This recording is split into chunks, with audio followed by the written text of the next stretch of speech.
स्वागत है आप सभी का एक नई वीडियो में।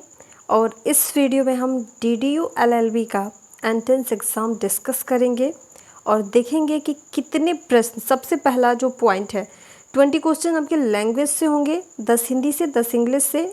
ये यहाँ के यूनिवर्सिटी का पैटर्न है पेपर का। और बाकी जो क्वेश्चंस होंगे 20 क्वेश्चंस आपके होंगे वो जीके के होंगे, जिसमें करंट अफेयर और पॉलिटी प्लस आपकी हिस्ट्री एक्सेट्रा जो भी सब्जेक्ट्स हैं उनसे क्वेश्चंस पूछे जाएंगे। सोशियोलॉजी वगैरह से भी क्वेश्चंस पूछे गए हैं।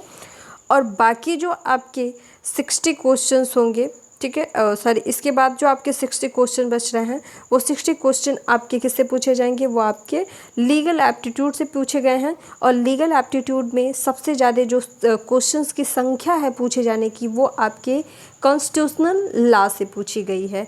तो आपको इतना फोकस करना है कि सबसे ज़्यादा आपको जो क्वेश्चंस ध्यान में रख करके चलना है। अगर आप DDU यूनिवर्सिटी की तैयारी कर रहे हैं तो आपको constitutional law plus CRPC IPC fundamental CRPC IPC और टॉर्ट प्लस आपका इसके बाद में कॉन्ट्रैक्ट लॉ, यहाँ से आपसे क्वेश्चंस लगभग 5 से 6 क्वेश्चंस पूछे गए हैं। तो ये सारे टॉपिक भी आपको तैयार करना है। चलिए देखते हैं क्वेश्चन। फिलहाल मैं आपको लैंग्वेज का क्वेश्चन हटा करके बाकी क्वेश्चन से दिखाऊंगी। यहाँ पे क्वेश्चंस की संख्या थोड़ी आगे पीछे या ऊपर नीचे हो सकती है, ठीक है, तो आप उसको ध्यान में नहीं देंगे। आप बस देखेंगे कि कौन सा क्वेश्चन आप कर पा रहे हैं और कौन सा क्वेश्चन नहीं कर पा रहे हैं, कौन सा क्वेश्चन किस टॉपिक से पूछा गया है। यहाँ पे हम देख सकते हैं क्वेश्चन नंबर 97 था, राज्य के राज्यपाल को हटाने की शक्ति किसके पास है। ठीक है, तो देखिए ये आपका कॉन्स्टिट्यूशन से पूछा हुआ क्वेश्चन है और ये लीगल एप्टीट्यूड वाले पोर्शन में पूछा गया प्रश्न है।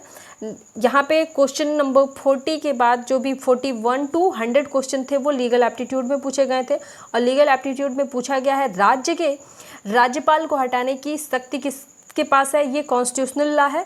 यहाँ पे सही ऑप्शन इस प्रश्न का है जो वो क्या है, राष्ट्रपति के पास, भारत के राष्ट्रपति के पास होता है कि किसी भी राज्य के राज्यपाल को उसके पद से हटा सकता है।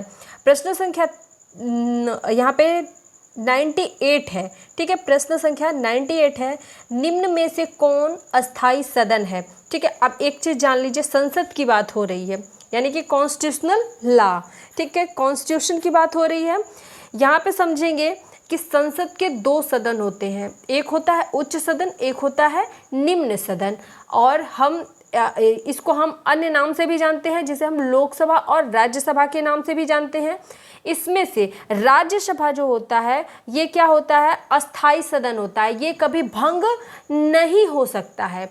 राज्यसभा भंग नहीं किया जा सकता, लेकिन लोकसभा जो होता है ये समय समय पर भंग हो सकती है। ठीक है, लोकसभा भंग हो सकती है, लेकिन राज्यसभा जो होती है ये अस्थाई सदन है, ये भंग नहीं की जा सकती। तो 98 का जो सही आंसर हो जाएगा वो क्या हो जाएगा, ऑप्शन बी। 99 क्वेश्चन पूछ रहा है, प्रश्न संख्या 99 पूछ रहा है। ये प्रश्न मैंने हाल ही में आप लोगों को कराया था। जिनको इंग्लिश में ये क्वेश्चन देखना है वो इंग्लिश में इसे देख लेंगे।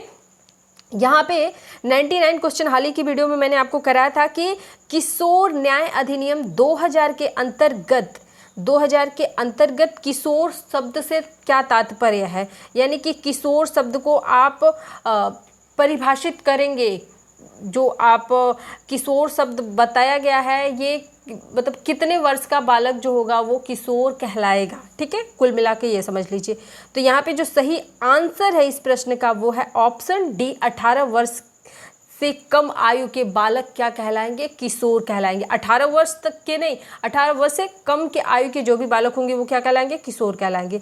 प्रश्न संख्या 100 था, इसमें प्रश्न संख्या 100 क्या था, भारतीय दंड संहिता के निर्माता के रूप में कौन जाना जाता है। देखिए मैंने थ्योरेटिकल पोर्शन में भी आपको लीगल एप्टीट्यूड में पढ़ाया था और फिर MCQ कराया था तो भी आपको बताया था। और मैंने ये बताया था कि ये टॉपिक जो है काफ़ी इंपॉर्टेंट है, यहाँ से क्वेश्चन पूछे जाते हैं और पूछे भी गए हैं।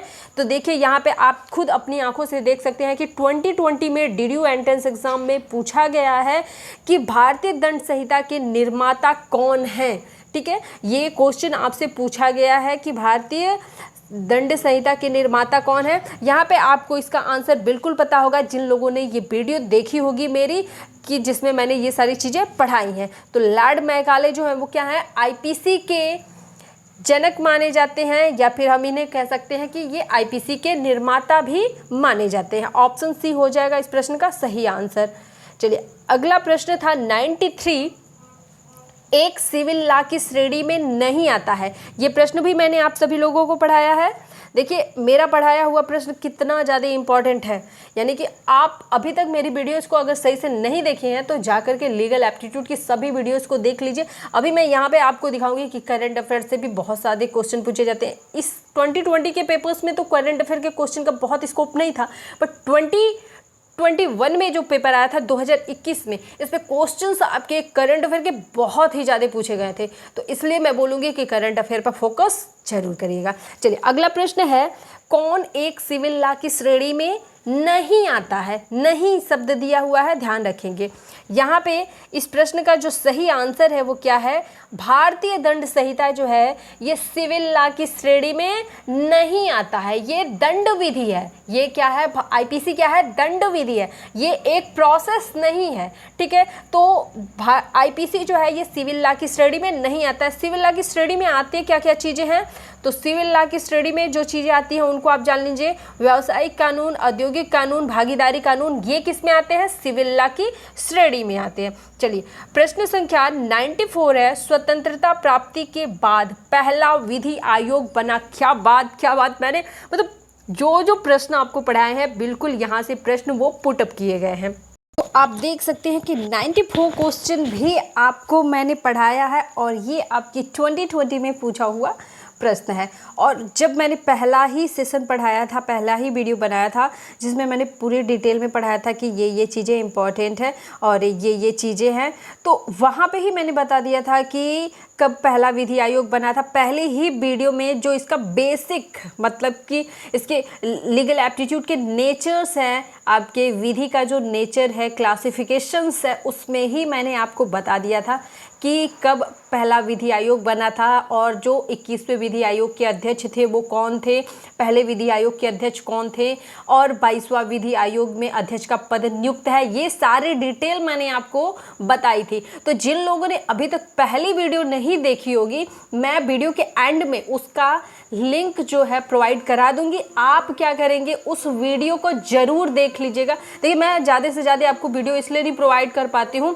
क्योंकि आप सुन पा रहे होंगे कि बैकग्राउंड में कितनी ज़्यादा मतलब आवाज़ें आती हैं। हमेशा मैं ऐसे एक मतलब कि ऐसे जगह पे रहती हूँ जहाँ पे बहुत ज़्यादा मतलब कि शोर शराबा होता है। हमेशा यहाँ पे बहुत हल्ला हुआ करता है और काफ़ी गाड़ियों की आवाज़ आती है, जिसकी वजह से हमेशा वीडियो बना पाना पॉसिबल नहीं होता है। कभी ये तो वैसे भी आपका समर टाइम है, शादियों का सीज़न चल रहा है, तो कभी अगल में शादी, कभी बगल में शादी, कभी किसी की शादी, तो बहुत सारे झमेले होते हैं, जिसकी वजह से इतना लाउड म्यूज़िक और इतना मतलब आवाज़ की वजह से आप लोग को वीडियो नहीं दे पाती हूँ। तो इसके लिए मैं चाहूँगी कि जो भी कम से कम वीडियोस मिल रही है उसमें जो आपको जानकारी दी जा रही है, जो आपके लिए इम्पॉर्टेंट हो सकता है, उनको तो आप अच्छे से देख लीजिए। वैसे ये प्रश्न मेरा पढ़ाया हुआ है और इस प्रश्न का सही जवाब जो है वो क्या है? 1955 में पहला विधि आयोग बना था। ये स्वतंत्र भारत की बात की जा रही है। अगर स्वतंत्रता से पहले की बात की जाएगी तो 1834 में हमारा पहला विधि आयोग बना था, लॉर्ड मैकाले की अध्यक्षता में। चलिए आगे प्रश्न देखेंगे। प्रश्न संख्या 95 है, निम्न में से कौन सा वाक्य भारतीय संविधान की प्रस्तावना में प्रयुक्त नहीं किया गया? कॉन्स्टिट्यूशनल लॉ से आपसे पूछा है, यानी कि इंडियन कॉन्स्टिट्यूशन के प्रियम्बल से, भारतीय संविधान के प्रस्तावना से ये प्रश्न पूछा है। और जब आप LLB सेकेंड सेमेस्टर में जाएंगे तो आपको वहाँ पे कॉन्स्टिट्यूशनल लॉ पढ़ने को एक सेपरेट बुक मिलेगी। आपके LLB में LLB सेकेंड सेमेस्टर में आपको एक बुक पढ़ने को मिलती है, कॉन्स्टिट्यूशनल लॉ, और उसके अंदर भी यही सारी चीज़ें आपको पढ़ने के लिए मिलेंगी, ठीक है। इसीलिए लॉ से संबंधित आपसे क्वेश्चंस पूछे जाते हैं और सबसे मतलब कि जो आपका महत्वपूर्ण अहम भूमिका निभाता है इस पेपर में, वो आपकी पॉलिटी ही है, कॉन्स्टिट्यूशन ही है, क्योंकि ये आपके GS पोर्शन में भी आता है, आपके लीगल एप्टीट्यूड में भी आता है। तो इस पोर्शन को आप बहुत ही ज़्यादा मजबूत करिए।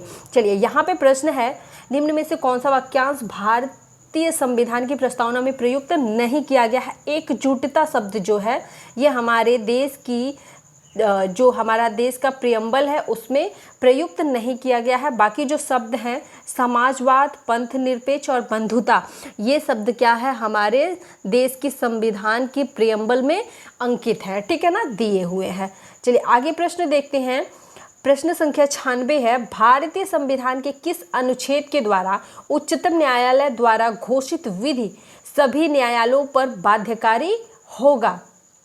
बहुत ही महत्वपूर्ण प्रश्न है और ये भी आपके कॉन्स्टिट्यूशनल लॉ का प्रश्न है, ठीक है, कॉन्स्टिट्यूशन से पूछा हुआ प्रश्न है, कॉन्स्टिट्यूशनल लॉ का है और काफ़ी महत्वपूर्ण प्रश्न है, रिपीटेड क्वेश्चन है, बीएचयू में भी ये प्रश्न पूछा गया है और बहुत ही महत्वपूर्ण प्रश्न है। कितना बताऊं कि मतलब कि ये जो न्यायालय वाला आपका टॉपिक है ना, यहाँ से आपके बहुत सारे क्वेश्चंस ही बनते हैं। इससे भी रिलेटेड मैंने आपका एक अलग वीडियो बनाया है जो 2 पार्ट में है, आप उन दोनों वीडियोज़ को ज़रूर देखिएगा क्योंकि इस टॉपिक से आपको निश्चित तौर पर क्वेश्चंस देखने को मिलेंगे। इस प्रश्न का जो सही जवाब हो जाएगा वो हो जाएगा अनुच्छेद 141 के अंतर्गत, ठीक है, अनुच्छेद 141 के अंतर्गत उच्चतम न्यायालय द्वारा घोषित विधि सभी न्यायालयों के लिए क्या होगी? बाध्यकारी होगी। यानी कि जो उच्चतम न्यायालय का निर्णय होगा वही सभी न्यायालयों को मान्य होगा, वो निर्णय सभी को मानना पड़ेगा। उच्चतम न्यायालय के निर्देशों को सभी उच्च न्यायालयों को मानना पड़ेगा, ठीक है। चलिए आगे प्रश्न देखते हैं। उस वीडियो में जो मैंने बताया कि न्यायालय से संबंधित है उसमें मैंने सारी चीज़ें बताई है कि किस प्रकार से न्यायाधीशों की नियुक्ति होती है, उनके रिटायरमेंट की क्या एज है, उच्च न्यायालय उच्चतम न्यायालय से संबंधित सभी डिटेल में सभी प्रश्न मैंने कराए हैं, किस किस प्रकार के प्रश्न बन सकते हैं। तो उस वीडियो को आप जरूर देख लीजिएगा, वीडियो के लास्ट में उसका भी लिंक आपको मिल जाएगा। चलिए आगे प्रश्न है, स्वतंत्रता के बाद भारत का सर्वोच्च न्यायालय किस वर्ष अस्तित्व में आया? किस वर्ष अस्तित्व में आया था हमारे देश का जो उच्चतम न्यायालय है, सर्वोच्च न्यायालय है, वो मैंने अभी बताया कब आया था, 1950 में आया था। यानी कि स्वतंत्रता प्राप्ति के ठीक हमारे देश का संविधान जो लागू हुआ, यानी कि 26 जनवरी 1950 को हमारे देश का संविधान लागू हुआ था और ठीक 2 दिन बाद यानी कि 28 जनवरी 1950 को सर्वोच्च न्यायालय के प्रथम बेंच की क्या हुई थी? बैठक हुई थी। और जिस दिन हमारे देश का संविधान लागू किया गया था उसी दिन जो हमारे देश का सर्वोच्च न्यायालय है वो प्रकाश में आया था, यानी कि इसकी स्थापना मानी जाती है। यहाँ पे सन की बात की गई है तो 1950 में हमारे देश के सर्वोच्च न्यायालय की स्थापना हुई थी, ठीक है, इसे नोट कर लेंगे और वीडियोस जरूर देखिएगा जो कि मैंने बताया आपको। चलिए यहाँ पे आपको 90 प्रश्न देखने के लिए मिलेगा। 90 प्रश्न क्या है, निम्न में से किस मुख्य न्यायाधीश ने राष्ट्रपति के रूप में कार्य किया है? ऑप्शन ए इसका सही आंसर हो जाएगा। जस्टिस एम हिदायतुल्लाह ने क्या किया था?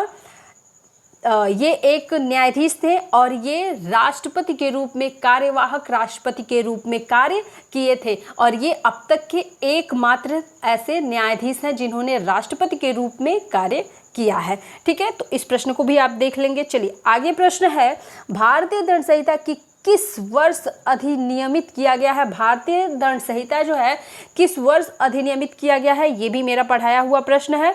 ये 1860 में, जैसे कि मैंने बताया ना कि आप कई सारी बुकों पे आप जब देखेंगे, आईपीसी की बुक लेंगे ना तो आईपीसी की बुक पे ही पूरा एकदम हाईलाइट करके एकदम बड़े बड़े अक्षरों में लिखा रहता है आईपीसी 1860, आईपीसी भारतीय दंड संहिता 1860। तो ये थोड़ा सा आपको अपने माइंड को थोड़ा सा तकलीफ देने की ज़रूरत है, आप उसको विजुअलाइज कर लिया करिए कि हाँ ये चीज़ें मेंशन होती हैं बुक पे, तो ये चीज़ें तो मैंने देखी थी। बिल्कुल हमेशा हर चीज़ को अवॉइड करने की कोशिश मत करिए, कुछ चीज़ों को एज्यूम भी किया करिए। यहाँ पे क्या हो जाएगा, इस प्रश्न का सही जवाब 1860 हो जाएगा। चलिए आगे प्रश्न देखते हैं, लोकहितवाद की अवधारणा का अभ्युदय कहाँ हुआ था? इस प्रश्न का सही जवाब हो जाएगा आपका ऑप्शन बी, संयुक्त राज्य अमेरिका में। ये सारे प्रश्न मेरे पढ़ाए हुए प्रश्न हैं।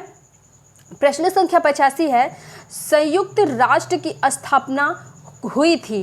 संयुक्त राष्ट्र की स्थापना कब हुई थी? 24 अक्टूबर 1945 को हुई थी संयुक्त राष्ट्र की स्थापना। चलिए आगे प्रश्न है, मैंने एक वीडियो में आपको जितने भी संस्थाएं हैं, ठीक है, यूएनओ, ये आपकी संयुक्त राष्ट्र संस्था जितनी भी है, ठीक है, मैंने सभी संस्थाओं के विषय में डिटेल में पढ़ाया है, तो उस वीडियो को आप लोग उसे सर्च करके देख लीजिएगा। मैंने आपको सारी डिटेल में वो सारी चीज़ें पढ़ाई हैं। चलिए आगे है प्रश्न, निम्नलिखित में से कौन सा संयुक्त राष्ट्र संघ का अंग नहीं माना जाता है, मुख्य अंग नहीं माना जाता है।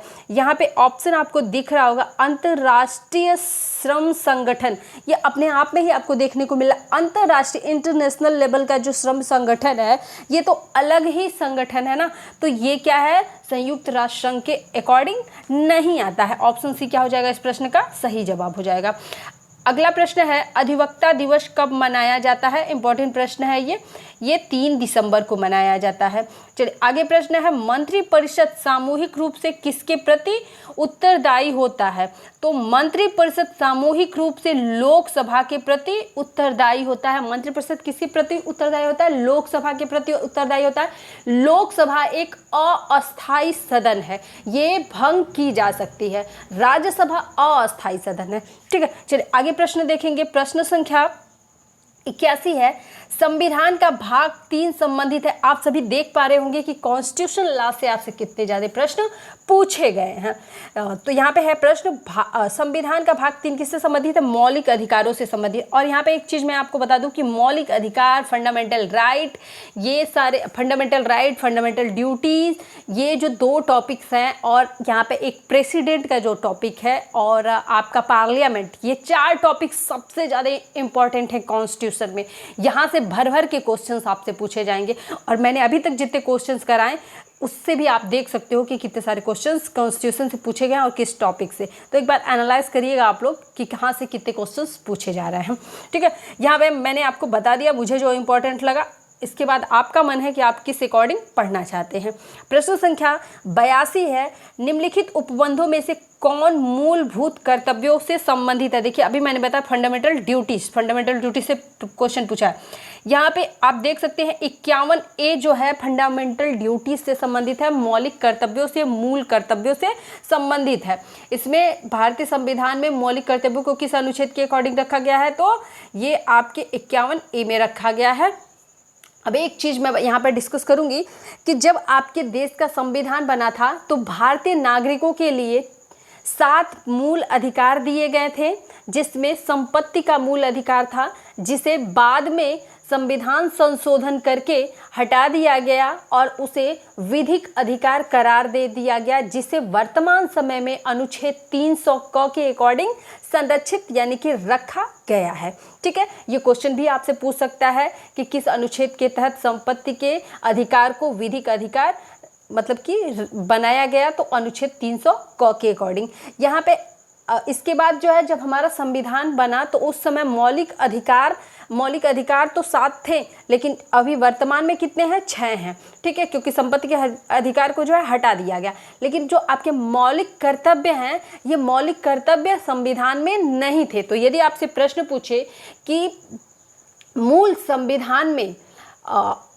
संविधान में मौलिक कर्तव्यों की संख्या कितनी है, ठीक है, तो आप यहाँ पे जान सकते हैं कि मूल कर्तव्यों की संख्या क्या है, 0 है, क्योंकि जब हमारा मूल संविधान बना था तो उसमें मौलिक कर्तव्य नहीं दिए गए थे। बाद में इसमें संविधान संशोधन किया गया और संविधान संशोधन के बाद सभी नागरिकों के लिए मौलिक कर्तव्य बताए गए, ठीक है।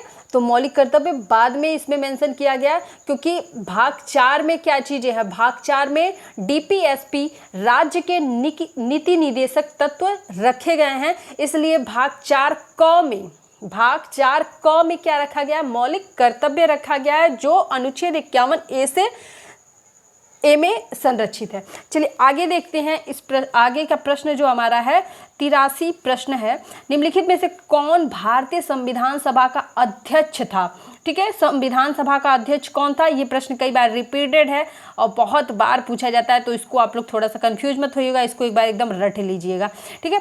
तो यहाँ पे जो सही जवाब हो जाएगा, डॉक्टर राजेंद्र प्रसाद जो है भारतीय संविधान सभा के अध्यक्ष थे। आगे प्रश्न है 84वां प्रश्न है, भारतीय संविधान की प्रस्तावना में पंथ निरपेक्ष समाजवादी शब्द किस संविधान संशोधन के द्वारा जोड़े गए? तो 42वां संविधान संशोधन जो है संविधान का सबसे बड़ा संविधान संशोधन माना जाता है और इसे मिनी कॉन्स्टिट्यूशन के नाम से भी जानते हैं, क्योंकि जब 42वां संविधान संशोधन 1976 किया गया था, ये इंदिरा गांधी के द्वारा किया गया था और इसमें इतने सारे मतलब कि संविधान संशोधन किए गए थे, कई सारी चीज़ें जोड़ी गई, कई सारी चीज़ें हटाई गई, तो इतने सारे मतलब कि इसमें मतलब संशोधन हुआ कि लगभग ये एक मिनी कॉन्स्टिट्यूशन की तरह डेवलप हो गया। तो इसे अगर आपसे क्वेश्चन पूछे कि मिनी कॉन्स्टिट्यूशन को आप किस संविधान संशोधन को आप मिनी कॉन्स्टिट्यूशन के नाम से जानते हो, तो 1976 के 42वें संविधान संशोधन को हम मिनी कॉन्स्टिट्यूशन के नाम से जानते हैं और इसी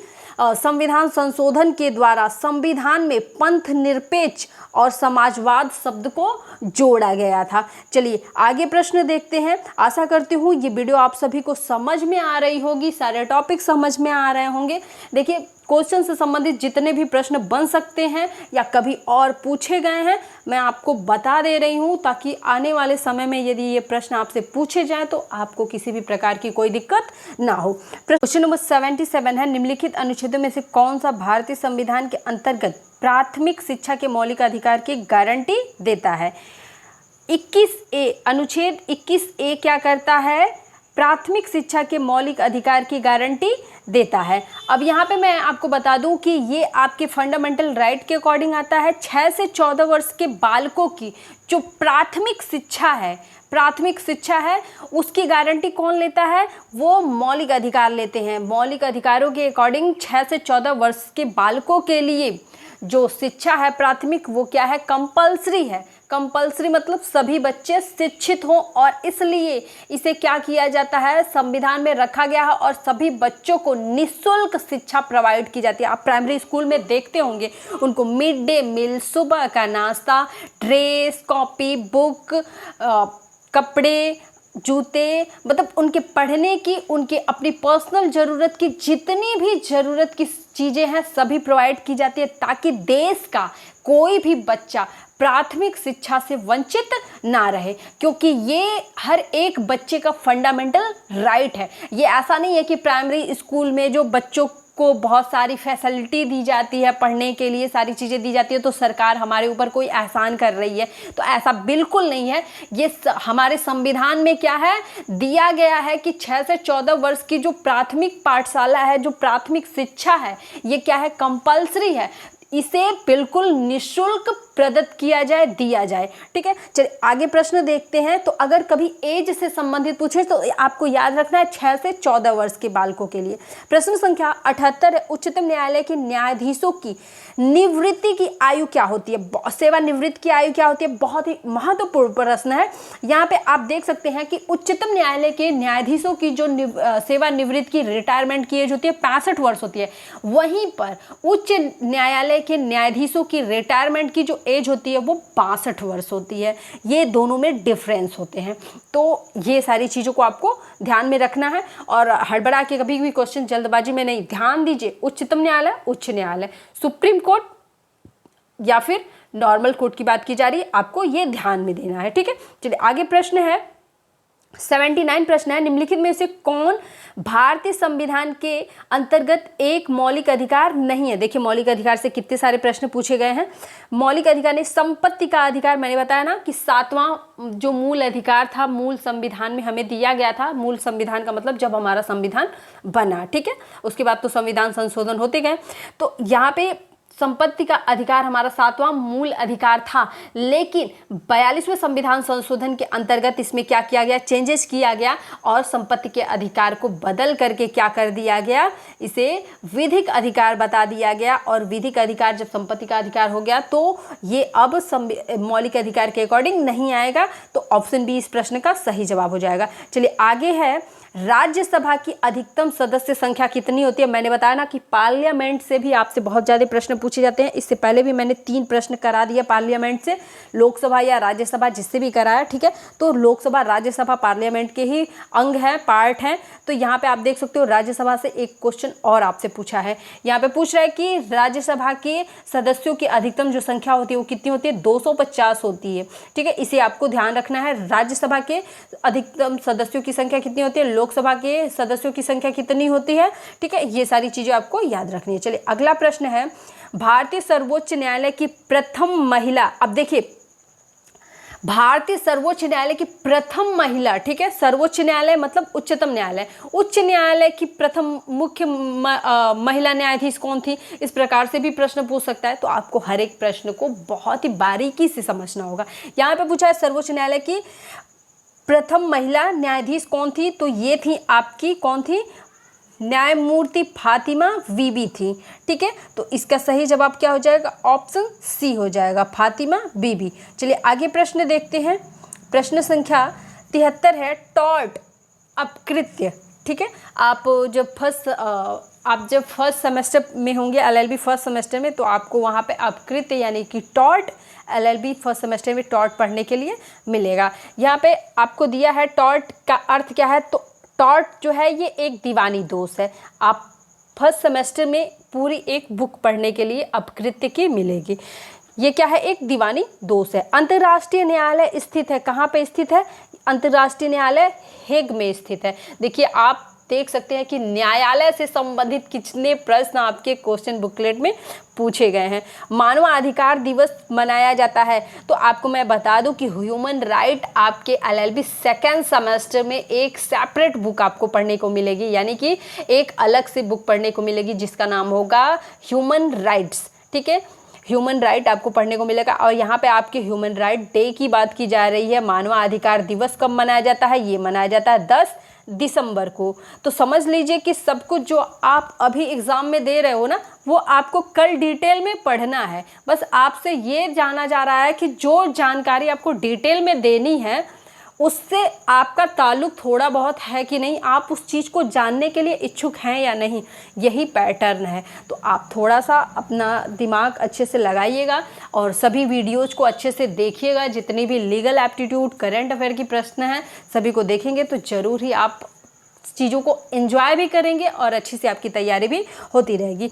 प्रश्न है 76, निम्नलिखित में से कौन सा रक्षा सेनाओं का सर्वोच्च सेनापति होता है। देखिए ये प्रश्न कई तरीके से पूछा जा सकता है कि भारत के तीनों सेनाओं का सर्वोच्च अधिकारी कौन होता है, या देश के सर्वोच्च जो सेनाओं के अधिकारी होते हैं वो कौन होते हैं। तो ये सभी प्रश्नों का एक ही आंसर होगा, राष्ट्रपति जो है सशस्त्र सेनाओं का जो सर्वोच्च अधिकारी होता है या सेनापति होता है वो कौन होता है, राष्ट्रपति होता है। ऑप्शन डी इस प्रश्न का सही जवाब है। आगे प्रश्न है, आप देख सकते हैं कि राष्ट्रपति से भी कितने सारे प्रश्न पूछे गए हैं। निम्नलिखित में से कौन सा केंद्रीय सरकार का कर नहीं है। भू राजस्व जो है ये केंद्र सरकार का कर नहीं होता है। ऑप्शन ए इस प्रश्न का सही जवाब है। अगला है, राज्य के नीति निदेशक तत्वों की अवधारणा किस देश से ली गई है। ये इंपॉर्टेंट क्वेश्चन है, फिलहाल तो ये कई बार रिपीटेड क्वेश्चन है, मतलब ये क्वेश्चन ही रिपीटेड है, मैं ये नहीं बोली ये टॉपिक, ये क्वेश्चन ही काफ़ी रिपीटेड है। और ये भाग 4 में रखा गया है। डीपीएसपी राज्य के नीति निदेशक तत्व, और राज्य के नीति निदेशक तत्व जो है ये आयरलैंड के संविधान से लिए गए हैं। और ये जो क्वेश्चन है ये बहुत ही महत्वपूर्ण है, कई सारे कंपटीशन के एग्जाम में भी मैंने देखे हैं, कई बार बार रिपीट करके पूछे गए हैं, तो इस प्रश्न को आप नोट कर लीजिएगा।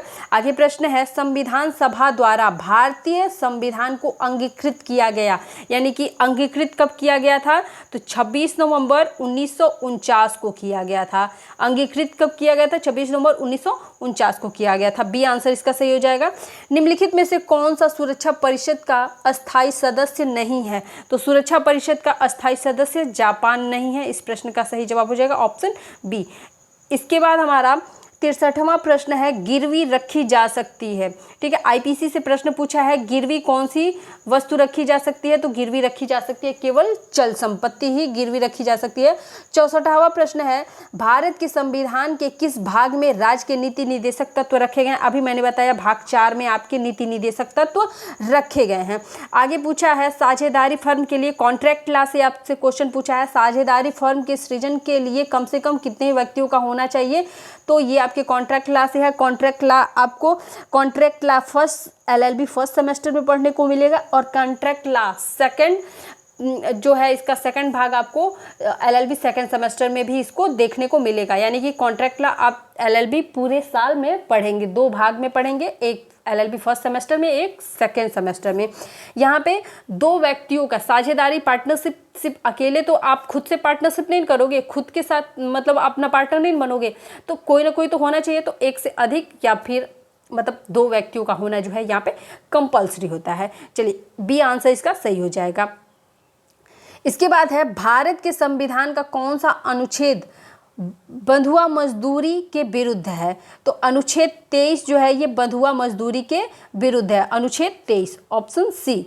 इसके बाद है भारत के संविधान का कौन सा अनुच्छेद लोक नियोजन के मामलों में अवसर की समानता का उपबंध करता है? देखिए फंडामेंटल राइट से, इसके पहले भी जो बंधुआ मजदूरी का मैंने बताया वो भी फंडामेंटल राइट से है, ये भी आपका फंडामेंटल राइट से है। अनुच्छेद 16, अनुच्छेद 16 क्या करता है? लोक नियोजन के मामलों में अवसर की समानता प्रदान करता है। ठीक है, ये क्या है? फंडामेंटल राइट है। तो आप खुद से सोच सकते हो कितने सारे क्वेश्चंस आपके फंडामेंटल राइट से पूछे गए हैं। इसके बाद है आपका भारत के मुख्य न्यायाधीश की नियुक्ति कौन करता है? तो चाहे उच्च न्यायालय की बात की जाए या उच्चतम न्यायालय की बात की जाए, जब भी नियुक्ति की बात होगी तो नियुक्ति राष्ट्रपति करते हैं, लेकिन उच्च न्यायालय के जो शपथ की बात होती है वो उच्च न्यायालय की शपथ कौन दिलाता है? तो उस राज्य का जो भी राज्यपाल होगा वही न्यायाधीश को शपथ दिलाता है उसके पद की। ठीक है, आगे 59वां प्रश्न है, CRPC का संक्षिप्त रूप है? तो बिल्कुल आपको पता होना चाहिए ये क्या है, आपका क्रिमिनल प्रोसीजर कोड कहलाता है। CRPC मतलब क्रिमिनल प्रोसीजर कोड। दीवानी प्रक्रिया संहिता है, 60वां प्रश्न है, दीवानी प्रक्रिया संहिता है प्रक्रिया से संबंधित, ऑप्शन बी इसका सही आंसर हो जाएगा, प्रक्रिया से संबंधित। 61वां प्रश्न है, भारत में कानून एवं व्यवस्था बनाए रखने का प्राथमिक दायित्व किसको है? राज्य सरकार को है। राज्य सरकार के पास यह अधिकार होता है कि भारत में कानून एवं व्यवस्था बनाए रखे। चलिए आगे प्रश्न है 62वां, एक व्यक्ति जो दूसरे व्यक्ति की भूमि पर बिना उसकी सहमति से प्रवेश करता है वो कहलाता है अतिचार कहलाता है। ठीक है, क्या कहलाता है? अतिचार कहलाता है। चलिए ये टॉर्ट से है, अपकृत्य जब पढ़ेंगे आप LLB फर्स्ट सेमेस्टर में तो वहाँ पे आपको अतिचार पढ़ने के लिए मिलेगा। National institute of transformation India NITI Aayog का गठन कब हुआ था? क्या पूछा है? नीति आयोग का गठन कब हुआ था? 1 जनवरी 1950 को नीति आयोग का गठन हुआ था। आपसे मेरा प्रश्न है, मैं जान रही हूँ कि मैं आपको प्रीवियस ईयर क्वेश्चन पेपर करा रही हूँ, लेकिन फिर भी मेरा आपसे एक प्रश्न है कि आप जवाब देंगे कि GST कब लागू की गई थी? GST कब लागू की गई थी? इंपॉर्टेंट प्रश्न है, कभी भी पूछा जा सकता है, क्योंकि हाल ही में अभी GST दर में बढ़ोतरी की गई है कुछ चीज़ों पर लेकर के। तो हो सकता है आपके क्वेश्चन बुकलेट में GST से संबंधित कोई प्रश्न आए, तो इसलिए इस टॉपिक को आप लोग देख लेंगे और मेरे प्रश्न का जवाब जरूर देंगे। हिंदू विवाह अधिनियम बनाया गया, हिंदू विवाह अधिनियम भी आपका 1955 में बनाया गया था, प्रथम विधि आयोग के बनते ही। ठीक है, चलिए आगे है, भारत में विधिक शिक्षा के मानक को विनियमित करने वाला निकाय ये आपका बार काउंसिल होता है। यहाँ पे क्या है? बार काउंसिल होता है, बार काउंसिल ऑफ इंडिया, यानी कि भारतीय विधिज्ञ परिषद। चलिए आगे प्रश्न है, भारत के संविधान में प्रथम संशोधन कब किया गया था? तो संविधान बनने के ठीक 1 वर्ष बाद ही 1951 में ही क्या कर दिया गया था? 1951 में ही संविधान संशोधन होना शुरू हो गया था। चलिए यहाँ पे है, शरीयत अधिनियम पारित किया गया था, शरीयत अधिनियम पारित किया गया था 1937 ईस्वी में। आगे प्रश्न है 49वां प्रश्न है आपका, सूर्य से दूरी का जो क्रम है वो क्या है? तो सूर्य से दूरी का जो सही क्रम है वो क्या है? बुध, शुक्र, पृथ्वी, मंगल, बृहस्पति। ये आपका ज्योग्राफी से प्रश्न था। 2 देशांतरों के बीच, देखिए 2 देशांतरों के बीच का समय कितना होता है? 2 देशांतरों के बीच का समय कितना होता है? 4 मिनट का होता है। इंपॉर्टेंट प्रश्न है, ये प्रश्न भी कई बार एग्जाम में पूछे हुए प्रश्न हैं, ये ज्योग्राफी से आपसे है। देखिए जनगणना से 1 से 2 क्वेश्चन आपको देखने के लिए आपके क्वेश्चन बुकलेट में मिल सकता है, तो जनगणना को अवॉइड मत करिएगा, जनगणना पढ़ लीजिएगा। मैं कोशिश करूंगी कि यदि समय बचता है तो जनगणना टॉपिक आपको जरूर बताऊं। इस टॉपिक से जितने भी प्रश्न बन सकते हैं मैं 1 से 2 वीडियो में इसको पूरा कंप्लीट करने की कोशिश करूंगी। यहाँ पे पूछा है कि 2011 की जनगणना के अनुसार भारत में 21 वर्ष से कम आयु भारत में 21 वर्ष से कम जनसंख्या वाले प्रतिशत बताने हैं, ठीक है ना? तो 21 वर्ष से कितने लोग कम हैं ये बताना है। तो 2011 की जनगणना के अनुसार 41.1% लोग ऐसे हैं जिनकी उम्र 21 वर्ष से कम है। 2011 की जनगणना के अनुसार 43.1% लोग ऐसे हैं जिनकी उम्र 21 वर्ष से कम है। ठीक है, आगे प्रश्न देखते हैं। कौन सा देश मैग्सेसे पुरस्कार देता है? देखिए, खेल से संबंधित, पुरस्कार से संबंधित प्रश्न पूछे जाते हैं। इससे संबंधित भी मैं एक वीडियो, सेपरेट वीडियो बनाऊंगी आपको और बताऊंगी कि कौन सा पुरस्कार किस खेल में दिया जाता है, किस खेल में कितने खिलाड़ी होते हैं, क्योंकि यहाँ से क्वेश्चन आपसे निश्चित तौर पर एक पूछा जाएगा। एक 30 मिनट का या 40 मिनट का मैं वीडियो बनाऊंगी जिसमें ये सारी चीज़ें इंक्लूड होंगी, जो भी इंपॉर्टेंट क्वेश्चन बनते होंगे।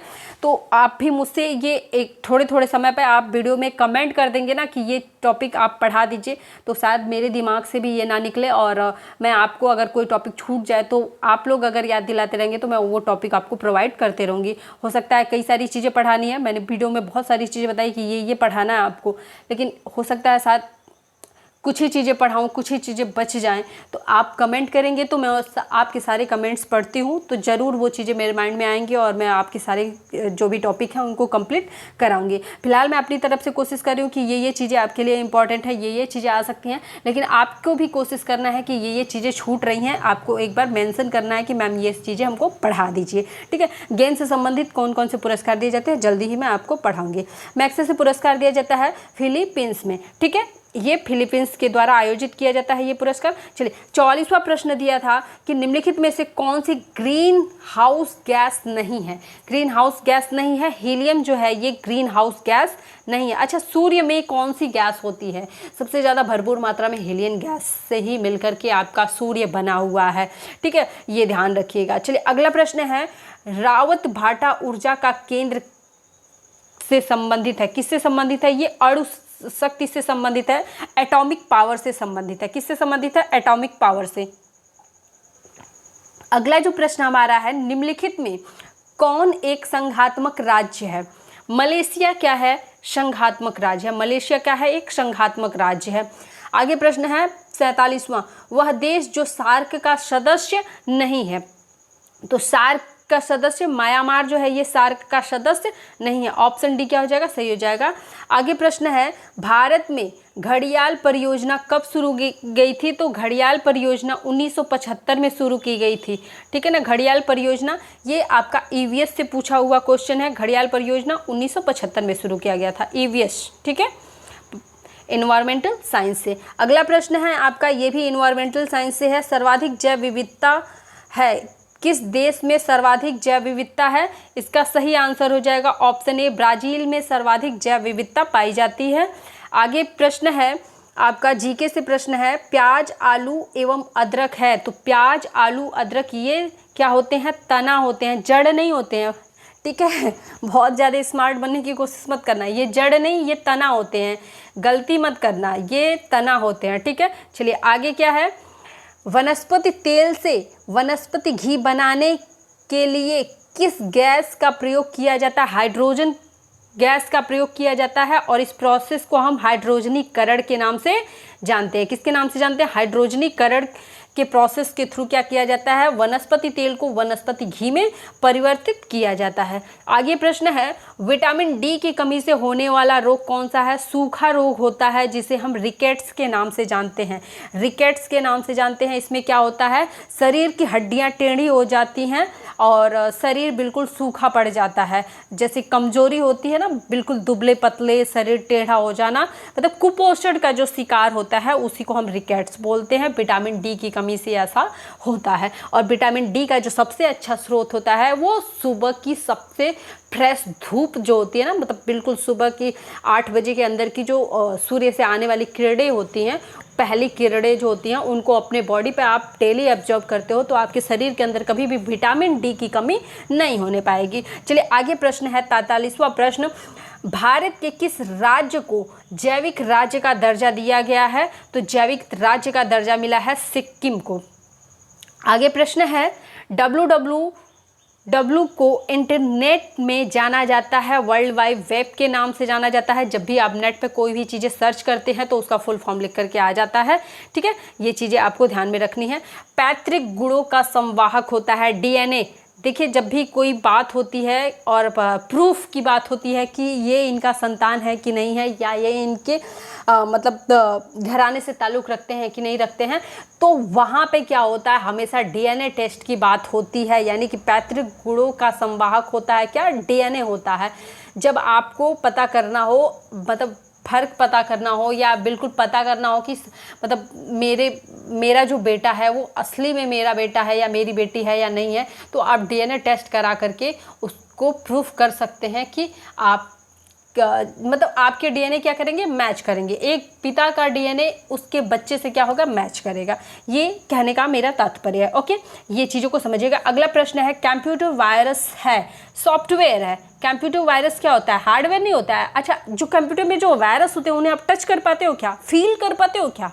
हाँ, सिर्फ आप देख पाते हो, टच फील नहीं कर सकते हो, महसूस नहीं कर सकते हो, ठीक है। उसे बस आप देख सकते हो। वो क्या है, एक सॉफ्टवेयर है। हार्डवेयर क्या होते हैं, जिनको आप टच कर सकते हो, तो टच कर सकते हो, फील कर सकते हो, बस इसे क्या होता है, सॉफ्टवेयर को टच फील नहीं कर सकते हो। ये क्या होते हैं, कंप्यूटर के वायरस क्या होते हैं, सॉफ्टवेयर होते हैं। सो जो क्वेश्चन का पूछने का जो मतलब तरीका है, क्या गजब का है। किसी भी क्वेश्चन को किस तरीके से इन लोगों ने पूछा है, अच्छा है, काफ़ी बेहतरीन तरीके से पूछा गया हर एक प्रश्न है। चलिए देखते हैं। फिलहाल प्रश्न मेरा इधर उधर हो गया, कोई बात नहीं, ढूंढ लिया। चलिए आगे प्रश्न है, कौन सा अंतरिक्ष यान सबसे पहले चांद पर उतरा? सबसे पहले कौन सा अंतरिक्ष यान उतरा था? ये अपोलो 11 जो है, ये आपका सबसे पहले अंतरिक्ष यान में पहुंचने वाला अंतरिक्ष यान है जो चांद पर पहुंचा था। अगला प्रश्न है, अल नीनो घटना संबंधित है। अल नीनो घटना कहाँ से संबंधित है? प्रशांत महासागर से संबंधित है। महत्वपूर्ण प्रश्न है। चलिए आगे प्रश्न है, नोबेल पुरस्कार नहीं दिया जाता है गणित विषय के लिए, जो है नोबेल पुरस्कार नहीं दिया जाता है। रसायन विज्ञान, चिकित्सा विज्ञान, भौतिक विज्ञान और अन्य क्षेत्रों के लिए नोबेल पुरस्कार दिए जाते हैं, लेकिन गणित में जो है नोबेल पुरस्कार नहीं दिया जाता है। अगला है, निम्नलिखित में से किस रंग की आवृत्ति न्यूनतम होती है? बैंगनी रंग की जो आवृत्ति होती है सबसे न्यूनतम होती है, और लाल रंग की जो आवृत्ति होती है सबसे ज़्यादा होती है। क्या होती है? लाल रंग की आवृत्ति क्या होती है? सबसे ज़्यादा होती है। बैंगनी रंग की सबसे कम होती है। एक सामान्य नेत्र के लिए जो है स्पष्ट दृष्टि न्यूनतम होती है, कितनी होती है? 25 सेंटीमीटर होती है। यानी कि जो आप बुक पढ़ते हो ना, कम से कम आप 25 सेंटीमीटर की दूरी पे रखो तो आपकी आँखों को भी किसी भी प्रकार की दिक्कत नहीं होगी। बहुत ज़्यादा करीब अगर आप बुक ला के रखते हो ना, मतलब बहुत 6 से 5 सेंटीमीटर, 10 सेंटीमीटर या 8 सेंटीमीटर ऐसे करके, तो आपकी आँखों की जो साइज होती है ना, सिकुड़ जाती है, क्योंकि अब आपको क्या है, ज़्यादा से ज़्यादा बल लगाना पड़ रहा है। लेकिन एक सामान्य नेत्र की जो क्षमता होती है वो 25 सेंटीमीटर पे अगर किसी भी चीज़ को आप रखते हो तो आप उसे आसानी से देख पाते हो और उसे पढ़ना चाहते हो तो पढ़ सकते हो, ठीक है। यहाँ पे जब 2020 आया था तो 2020 में कोविड की फर्स्ट जो मतलब पहला चरण था वो कोविड का 2020 में ही देखने को मिला था, और कोविड से संबंधित यहाँ पे प्रश्न पूछा गया है। यहाँ पे प्रश्न पूछा है, कोविड-19 संबंधित है, तो कोविड-19 क्या था? एक विषाणु था, सॉरी वायरस था, ठीक है। तो ऑप्शन ए इसका क्या हो जाएगा? सही हो जाएगा, विषाणु। कोविड-19 क्या है? एक विषाणु है, वायरस है, ठीक है।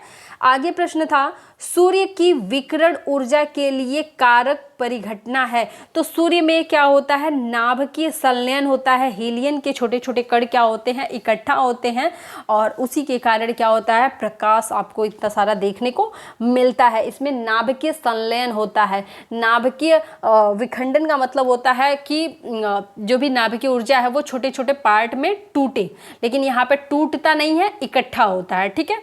तो ऑप्शन डी इसका क्या हो जाएगा? सही हो जाएगा। अच्छा, एटॉमिक बम में क्या होता है?